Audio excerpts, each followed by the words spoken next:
اهلا بكم. النهارده معانا الاستاذ شريف وابنه احمد، الاثنين عاملين عمليات. الاستاذ شريف عامل عمليه شخير، حاجز انفي، وعاملين له شلوز وسقف حلق والهاه. وشريف كان اتخبط في مناخيره، واحمد كان اتخبط في مناخيره خبطه جامده قوي، فالحاجز اتعوج واتكسر، فعملنا له حاجز انفي. النهارده هنشيل الدعامه. الاستاذ شريف الاولانيه خرجناها. نظف كده مناخيرك يا استاذ شريف. واحمد خلاص يا احمد، خلصنا. الثانيه يلا يا احمد، قول لي اخبارك ايه. ها، نظف كده مناخيرك، شاطر.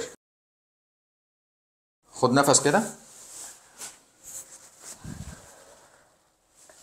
الحمد لله. ايه اخبارك ايه يا استاذ شريف؟ طمني. كله 100 100 الحمد لله. لا، خد نفس كويس.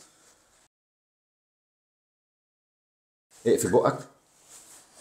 خد نفس. ها يا احمد، يلا يا حبيبي، انت كانت مناخيرك مكسوره. طمني على الانف. احسن كويس. يا راجل؟ والله. متاكد؟ والله. احسن من الاول بكتير.